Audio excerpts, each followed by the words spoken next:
निर्मला ने टीना की तरफ हाथ बढ़ाया। तभी टीना उसकी ओर देखकर भयानक तरीके से मुस्कुराई और अचानक से पीछे की तरफ मुड़ी और सीधे रेलिंग से नीचे कूद गई। टीना! निर्मला बहुत जोर से चिल्लाई और अपने बिस्तर पर उठकर बैठ गई। उसके चीखने की आवाज से राकेश की भी आंख खुल गई। क्या हुआ तुम्हें? अरे इतनी जोर से क्यों चिल्लाई तुम? कोई बुरा सपना देखा क्या? टीना! टीना! निर्मला हड़बड़ाती हुई उठी और सीधी टीना के कमरे की तरफ जाने लगी। उसकी हालत देखकर राकेश भी उसके पीछे पीछे टीना के कमरे में चला गया, लेकिन टीना कमरे में नहीं थी। ये देखकर निर्मला और ज्यादा घबरा गई। टीना! टीना! देखिए ना जी, कहाँ पर है मेरी बच्ची? वो जरूर किसी मुसीबत में है। शायद वॉशरूम में गई होगी, मैं देख कर आता हूँ। टीना के पापा जैसे ही उसके कमरे से बाहर की तरफ मुड़े, तभी बालकनी से किसी के हंसने की आवाज आई, जैसे कोई अपना चेहरा दबाकर अपनी हंसी दबाने की कोशिश कर रहा हो। ये तो बिल्कुल वैसी ही आवाज है। निर्मला बालकनी की तरफ भागी तो टीना उनकी ओर पीठ करके बालकनी में बैठी हुई थी और ऐसा लग रहा था मानो वो वहाँ बैठकर कुछ खा रही हो।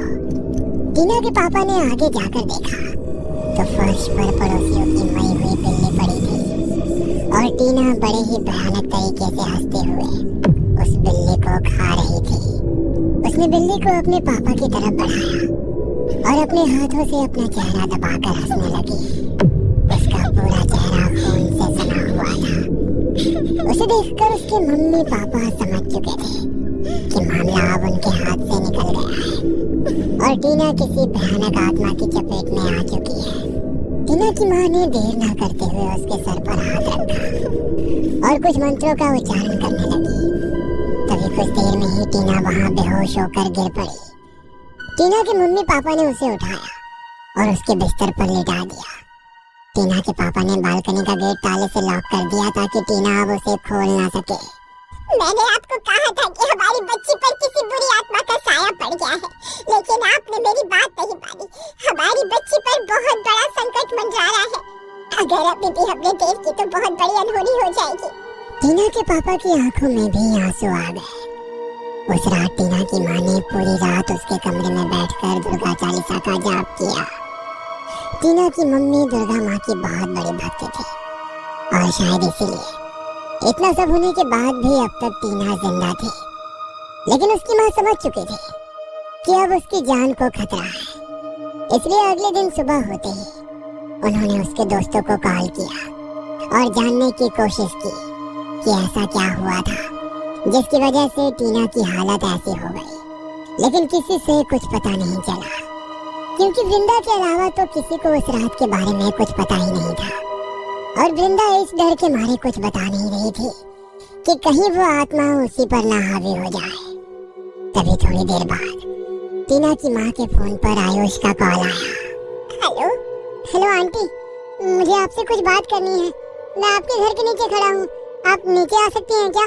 ठीक है बेटा। निर्मला नीचे गई तो आयुष अपनी बाइक पर था। उसने निर्मला को बाइक पर बैठने का इशारा किया। निर्मला बाइक पर बैठी और आयुष उन्हें अपने साथ मंदिर में ले गया। बेटा तुम मुझे यहाँ पर क्यों लेकर आए हो? क्योंकि मुझे लगता है कि शायद यही वो जगह है जहाँ पर हम टीना के बारे में बात कर सकते हैं। क्या मतलब? मैं कुछ समझी नहीं बेटा। देखिए आंटी, मैं सब कुछ तो जानता नहीं था, लेकिन इतना जरूर समझ गया था कि कुछ ना कुछ गड़बड़ तो जरूर है और ये सब कुछ न्यू ईयर की पार्टी वाली रात के बाद शुरू हुआ है। उस रात वृंदा कॉल पर बात करने के लिए छत पर गई थी और उसे बुलाने के लिए टीना उसके पीछे गई थी, लेकिन तभी वृंदा भागती हुई नीचे आई और डरी सहमी से एक कोने में बैठ गई और थोड़ी देर बाद टीना भी नीचे आई। उसने जल्दी से दरवाजा बंद किया और वृंदा पर चिल्लाने लगी कि जब तुम्हें पता है कि ऊपर वो है तो तुमने मुझे बताया क्यों नहीं? उसकी बात हमें समझ तो नहीं आई। हमने उससे पूछा भी, लेकिन उसने बताया नहीं। बात आई गई हो गई और हम भी भूल गए। लेकिन जब आपका फोन आया तो अचानक से मेरे दिमाग में वो बात आई। मैंने वृंदा से भी इस बारे में पूछा। वो पहले तो बहुत डर रही थी, लेकिन जब मैंने उसे टीना की हालत के बारे में बताया तो उसने उस रात के बारे में मुझे सब कुछ बता दिया। उस रात उन्होंने मोक्ष द्वार की एक भटकती आत्मा को देख लिया था।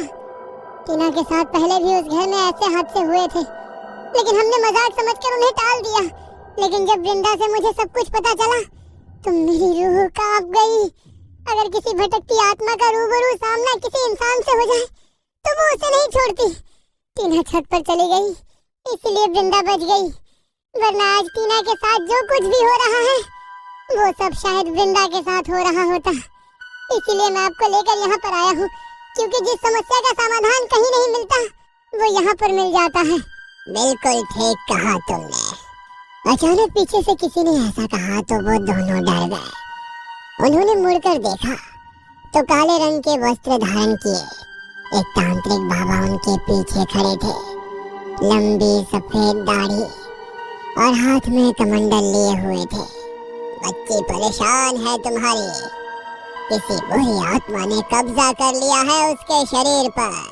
हाँ बाबा, जब से हम यहाँ पर आए हैं तब से हमें हमारी बच्ची के अंदर हमारी बच्ची नजर ही नहीं आ रही। और कल रात जो हमने देखा उसके बाद तो हमें इस बात पर यकीन हो गया है कि मेरी बच्ची पर किसी बुरी आत्मा ने कब्जा कर लिया है। तू चिंता ना कर, मैं तेरे घर आऊंगा और घर का मुआयना करूंगा। आज रात अंधेरा होते ही मैं आऊंगा, लेकिन इस बात का अंदेशा अपनी बेटी को मत होने देना और ना ही घर में इस बारे में बात करना, वरना वो आत्मा सतर्क हो जाएगी। जी ठीक है बाबा। और तुम भी किसी के सामने इस बात का जिक्र मत करना। जी ठीक है बाबा, मैं ध्यान रखूंगा। आयुष ने निर्मला आंटी को बाइक पर बैठाया और उनके घर छोड़ दिया। लेकिन जैसे ही निर्मला घर पर आई तो टीना ने घूर कर उनकी तरफ देखा। कहाँ गई थी आप आयुष के साथ? आयुष? हाँ, आयुष के साथ। बेटा वो मुझे डॉक्टर के पास जाना था और यहाँ ऑटो मिल ही नहीं रहा था, इसलिए आयुष को फोन किया। उसके अंकल डॉक्टर है ना, तो वो वहीं पर ले गया था मुझे। टीना ने अपनी मॉम को कुछ अजीब तरीके से देखा और गुस्से में वहाँ से उठकर अपने कमरे में चली गई। रात हुई तो टीना अपने कमरे की खिड़की से लगातार बाहर की तरफ ही देख रही थी। उसके पापा ने बालकनी के डोर को लॉक कर दिया था, तो वो बाहर कहीं नहीं जा सकती थी। तभी थोड़ी देर बाद गेट पर नॉक हुई। गेट पर नॉक होते ही टीना अचानक से सचेत हो गई। वो उठकर अपने रूम से बाहर जाने लगी तो उसके रूम का दरवाजा ही नहीं खुला। उसकी माँ ने उसके गेट को बाहर से लॉक कर दिया था।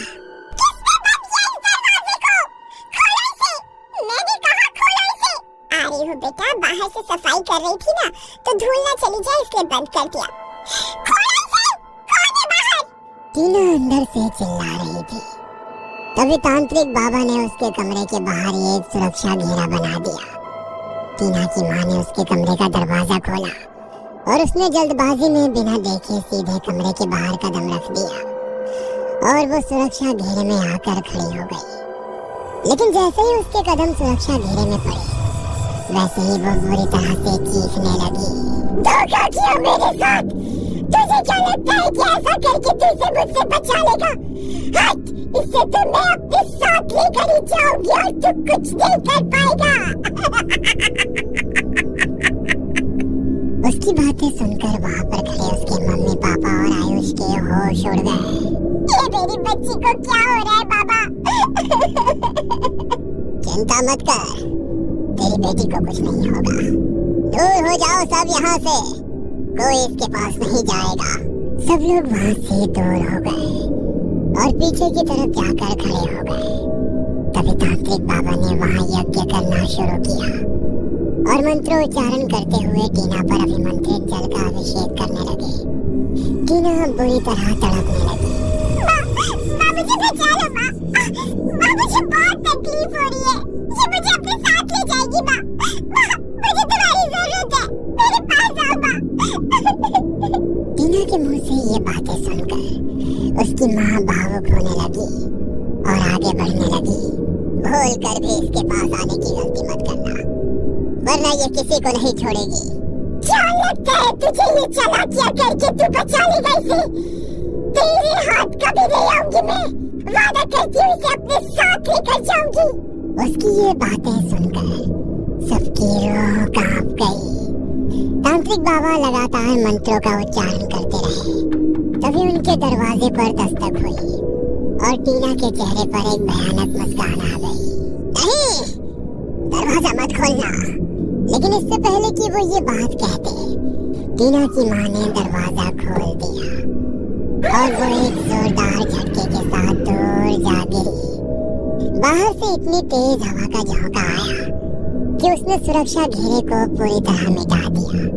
तभी तांत्रिक बाबा ने जल्दी से टीना पर अभिमंत्रित जल छिड़का और वो बेहोश होकर वहीं गिर पड़ी।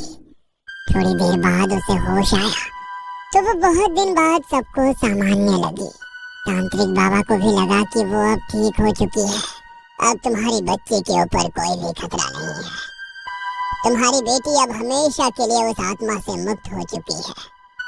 ईश्वर सदा तुम पर अपना आशीर्वाद बनाए रखे।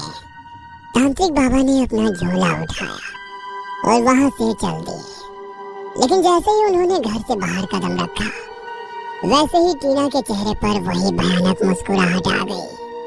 लेकिन उसने किसी को इस बात की भनक नहीं होने दी। माँ, मुझे बहुत थकावट महसूस हो रही है और भूख भी लग रही है। खाना खाने का मन कर रहा है। कुछ खाने को बना दो ना। टीना ने अपनी बातों से अपने घर वालों को भरमा दिया। आयुष भी अपनी बाइक लेकर वहां से निकल गया। लेकिन रास्ते में ही उसका एक्सीडेंट हो गया। उसकी बाइक फिसलती फिसलती दूर पेड़ से जा लगी। भगवान का शुक्र था कि उसे कुछ नहीं हुआ। वो जैसे तैसे उठा और उसने कॉल करके साहिल को वहां पर बुलाया तो साहिल उसे घर लेकर गया। तभी अगली शाम टीना की माँ को उसके कमरे से कुछ अजीब सी आवाज सुनाई दी, जैसे कोई अपनी हड्डियां मरोड़ रहा हो। टीना की माँ के मन में अब कोई ऐसी बात नहीं थी, तो वो सामान्य तरीके से दरवाजा खोलकर टीना के कमरे में झांकने लगी। लेकिन उन्होंने जो नजारा देखा, वो देखकर उनके होश उड़ गए। टीना के हाथों पैरों की हड्डियां पूरी तरह मुड़ी हुई थी और गर्दन घूमकर उल्टी हो चुकी थी। वो अपने नाखूनों से कमरे की दीवार को बुरी तरह नोच रही थी। तभी नजरें घुमाकर वो अपनी माँ को देखकर भयानक तरीके से मुस्कुराई। वो इतनी ज्यादा डरावनी लग रही थी कि डर के मारे उसकी माँ का पूरा शरीर कांप गया।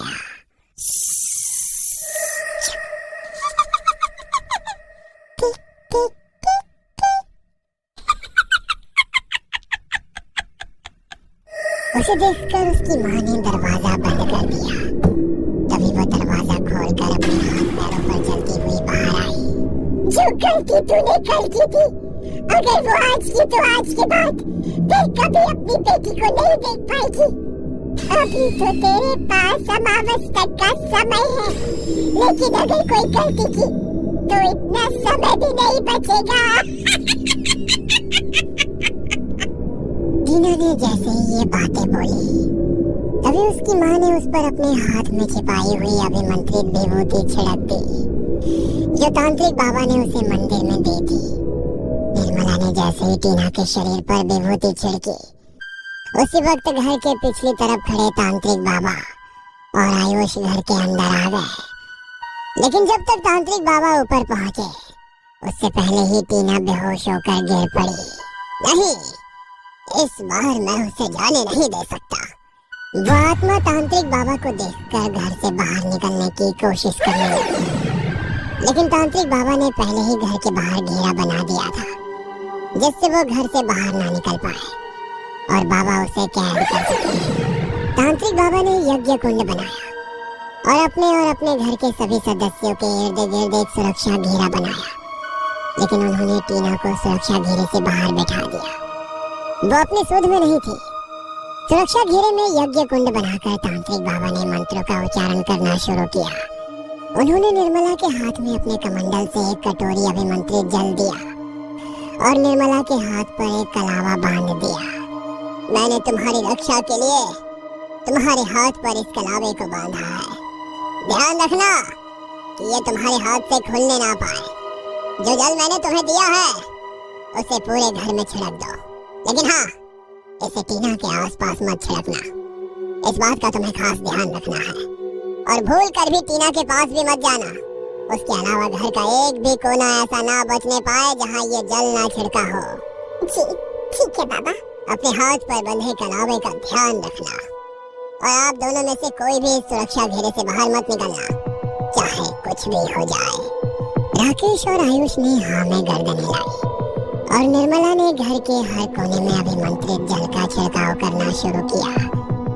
तांत्रिक बाबा तेज ध्वनि में मंत्रों का उच्चारण कर रहे थे, जिससे उस भटकती हुई आत्मा को बहुत पीड़ा हो रही थी और वो जहाँ भी जा रही थी अभिमंत्रित जल का स्पर्श पाते ही उसका पूरा शरीर जल रहा था। घर में सिर्फ एक अशुद्ध कोना वो था जहाँ तांत्रिक बाबा ने टीना को बैठाया था, क्योंकि केवल उसी जगह पर निर्मला ने अभिमंत्रित जल का छिड़काव नहीं किया था। ओम ह्रीं क्लीं चामुंडाय विच्चे, ओम ह्रीं क्लीं चामुंडाय विच्चे। वो भटकती आत्मा घर के अंदर रोक नहीं पा रही थी और तांत्रिक बाबा ने पहले ही घर के बाहर निकलने के उसके मार्ग को बंद कर दिया था। टीना ही उससे प्रवेश करने के लिए एक आखिरी मार्ग दिखा रही थी, क्योंकि वही घर के सबसे अशुद्ध कोने में बैठी थी। उसने जैसे ही टीना के अंदर प्रवेश किया, वैसे ही तांत्रिक बाबा का इशारा पाकर आयुष ने अपने हाथ में पकड़ी रस्सी को खींच दिया, जो एक आईने पर लगे पर्दे की रस्सी थी। आयुष ने जैसे ही रस्सी को खींचा, टीना के साथ उस आत्मा का प्रतिबिंब आईने में आ गया। उसने मंत्रों की ध्वनि से बचने के लिए आईने के अंदर जैसे ही प्रवेश किया, वैसे ही तांत्रिक बाबा ने अभिमंत्रित विभूति को आईने पर फेंका और वो आईना वहीं टूटकर चकनाचूर हो गया। टीना बेसुध वहीं गिर पड़ी। तभी तांत्रिक बाबा ने अपने कमंडल से उस पर जल छिड़का तो टीना ने आंखें खोली। बाबा ने उससे रक्षा सूत्र बांधा और पूरे घर को शुद्ध कर दिया। तभी निर्मला ने तांत्रिक बाबा से एक सवाल किया। बाबा आपको कैसे पता चला कि कल टीना उस आत्मा से मुक्त नहीं हुई थी? अगर आप आज यहाँ सही समय पर नहीं आते तो वो मेरी बेटी को ले जाती। जब कल मैं घर से बाहर निकला तो मैंने देखा मोक्ष द्वार से एक काला साया उड़ता हुआ घर के अंदर समा गया। अचानक से कोई नई आत्मा इस तरह घर में प्रवेश नहीं कर सकती, इसलिए मैं समझ गया कि ये वही आत्मा है और मैं इसका अंत ना कर दूं, इसलिए उसने मुझे भ्रम में डाल दिया। मैं इस घर के किसी सदस्य से इस बारे में बात नहीं कर सकता था, वरना वो सचेत हो जाती। इसलिए मैंने आयुष के साथ मिलकर ये सब किया और आयुष ने इसमें साहिल की मदद की। और जब सुबह टीना सो रही थी तब उसने घर में आकर इस आईने पर इस पर्दे को बांध दिया। भगवान का लाख लाख शुक्र है कि मेरी बच्ची की जान बच गई। आपका बहुत बहुत धन्यवाद बाबा। मैं आपका ये उपकार कभी नहीं चुका पाऊंगी। ये सब तो ईश्वर की माया है। मैंने तुम्हारी बेटी को उस आत्मा से मुक्त जरूर कर दिया है, लेकिन मैं तुम्हें यही कहूँगा कि जितनी जल्दी हो सके इस मोक्ष द्वार से दूर चले जाओ, क्योंकि यहाँ पर जन्मों जन्मांतर तक इसी तरह आत्माएं भटकती रहेंगी और आत्माएं हमेशा इंसानी शरीर की तलाश में रहती हैं।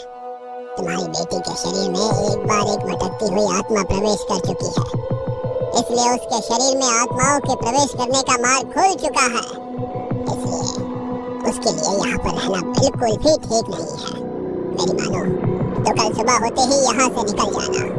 उस रात घर वालों की सलामती के लिए तांत्रिक बाबा वहीं रुक गए। अगली सुबह होते ही तांत्रिक बाबा के साथ साथ आयुष, टीना और उसके घर वाले भी उस घर को खाली करके चले गए।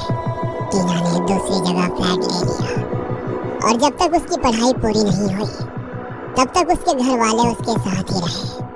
और जैसे ही उसकी पढ़ाई पूरी हुई वो फिर कभी बैंगलोर लौट कर नहीं आई।